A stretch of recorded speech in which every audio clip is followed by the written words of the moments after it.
Intinya mereka itu hanya corong, penyambung lidah rakyat Indonesia yang lagi kesulitan sekarang. Saya pribadi mendukung sepenuhnya demonstrasi atau aksi massa dari BEM UI, dan saya memberikan acungan jempol kepada kepedulian adik-adik mahasiswa, gabungan masyarakat sipil, buruh, dan semua elemen masyarakat akan turun ke jalan. Semoga Tuhan meridhoi Anda, melindungi Anda. Mudah-mudahan aparat keamanan tidak terpancing untuk melakukan aksi-aksi represif menghadapi tuntutan para mahasiswa, kelompok sipil, dan kaum buruh.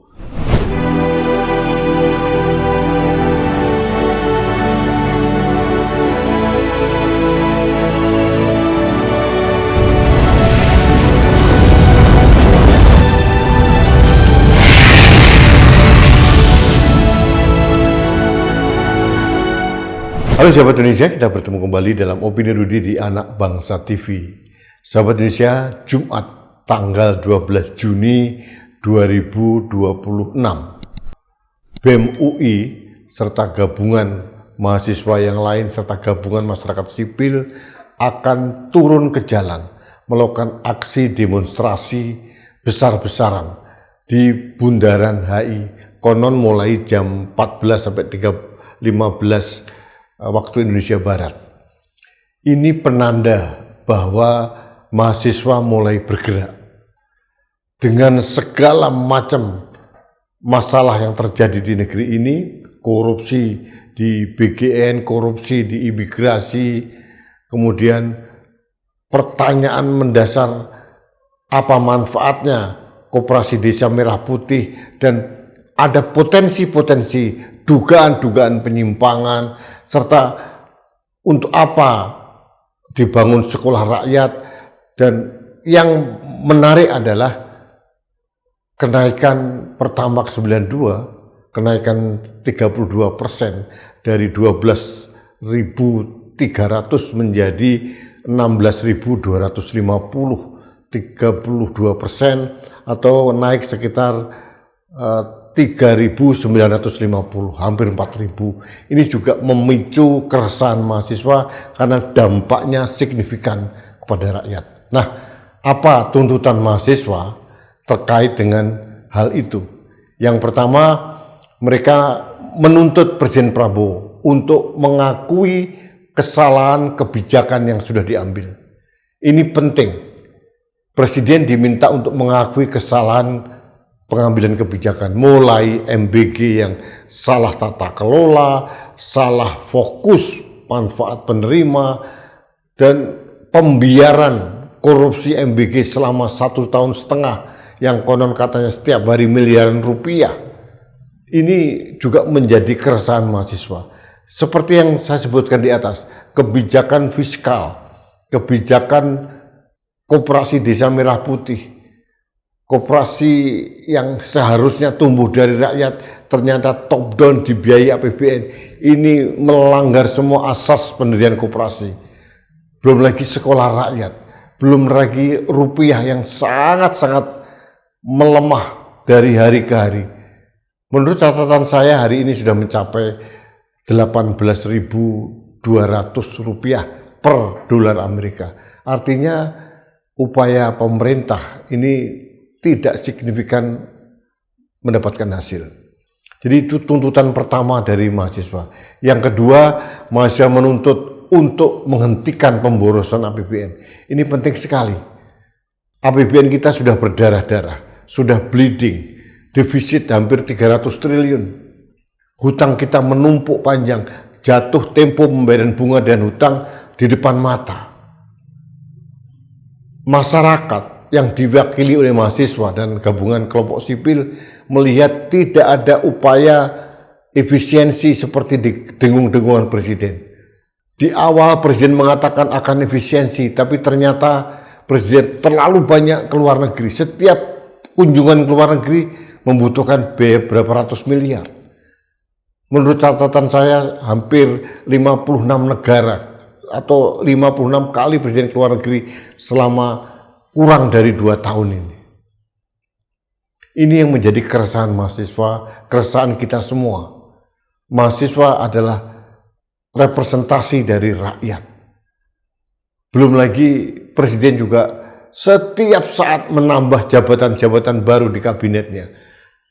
Penasihat khusus ketenagakerjaan, kemudian penasihat khusus bidang komunikasi, ditambah lagi ini, tambah lagi ini, bongkar pasang kabinet. Jadi ini yang dikatakan paradok Pak Prabowo. Di sisi lain menggembar-gemborkan efisiensi sampai transfer dana ke daerah itu juga dikurangi, tapi kenyataannya dalam prakteknya presiden terus melakukan pemborosan-pemborosan yang tidak perlu. Para kepala daerah beberapa hari yang lalu, mulai gubernur, wali kota, bupati, sudah teriak-teriak di DPR, di Komisi 2. Mereka sudah tercekik fiskalnya untuk membayar pegawai negeri paruh waktu, P3K. Belum lagi untuk infrastruktur juga terkendala karena dana mereka dipotong. Sedangkan kita tahu pemborosan itu terjadi, dikorupsi besar-besaran oleh petinggi-petinggi BGN dan CS. Itu berapa ratus miliar yang dikorupsi, sampai sekarang belum diungkap. Itu tuntutan kedua. Tuntutan ketiga adalah menurunkan harga pokok. Nah, sahabat Indonesia, dari kenaikan pertama 32%, itu pasti ada efek domino, kenaikan transportasi, kenaikan macam-macam lah, bahan pokok juga ikut naik. Ini efek domino dari kenaikan harga pertamax. Ini tidak bisa kita hindari, tapi yang terjadi daya beli masyarakat akan turun anjlok luar biasa. Tuntutan ketiga, tuntutan keempat adalah memperbaiki kondisi ekonomi dan memperbaiki nilai tukar rupiah. Sahabat Indonesia, saat ini kita tidak melihat upaya serius dari pemerintah untuk mengatasi depresiasi nilai tukar rupiah terhadap dolar. Rakyat melihat tidak ada empati dari pemerintah. Presiden merasa semuanya baik-baik saja. Menteri Keuangan mengatakan fondasi ekonomi kita kuat, tapi mereka tidak melihat bahwa rakyat sedang kesulitan yang luar biasa. Pendapatan masyarakat susah, PHK di mana-mana, pengangguran banyak. Pekerjaan sulitnya minta ampun. Ini yang diminta awareness dari pemerintah khususnya presiden. Jadi ini yang harus kita dukung dari gerakan mahasiswa. Yang kelima adalah kejelasan terkait dengan penanganan hak asasi manusia. Kita tahu ini terkait dengan demo besar-besaran Agustus 2025 yang lalu. Ratusan mahasiswa, ratusan pengunjuk rasa ditahan. Dan sampai sekarang masih banyak yang dihukum, masih banyak yang ada di balik jeruji besi. Ini melanggar HAM. Mengekspresikan kegelisahan, kemarahan, kritikan, itu adalah hak asasi dari rakyat yang dijamin oleh konstitusi. Ada tekanan-tekanan terhadap orang-orang tertentu yang menyuarakan. Ini juga menjadi kepedulian kita semua.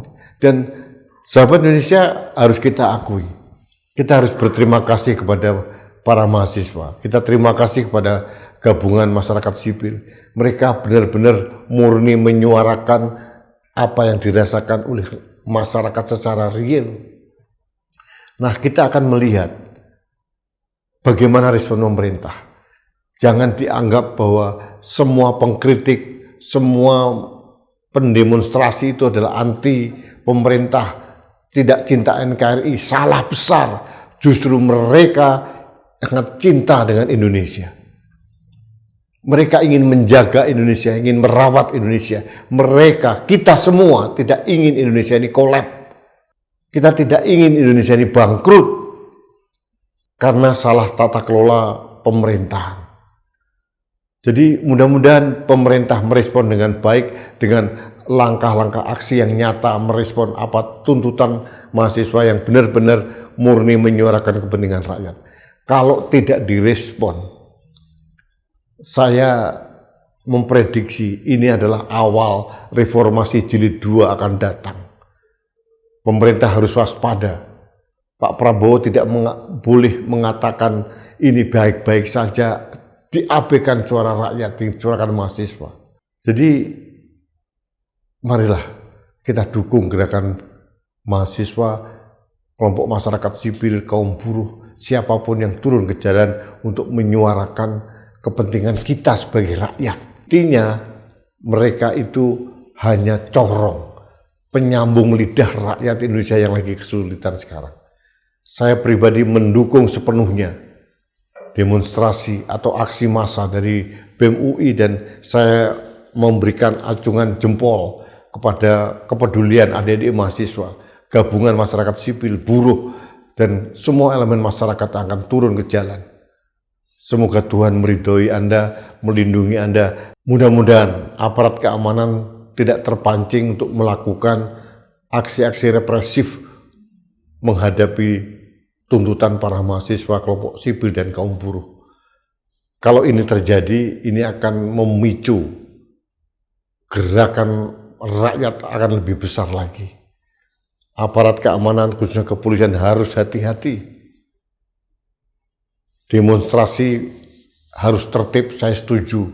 Tapi jangan ada provokasi, kemudian ada kerusuhan yang akhirnya mengorbankan mahasiswa, kelompok masyarakat sipil yang akan turun ke jalan, mengorbankan buruh, dan ini diperlukan manajemen pengendalian diri yang sangat tinggi dari aparat keamanan.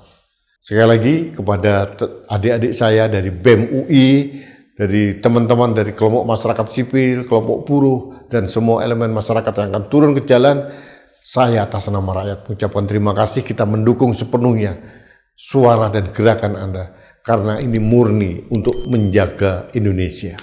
Terima kasih sahabat Indonesia, kita bertemu kembali dalam Opini Rudi selanjutnya. Sampai jumpa.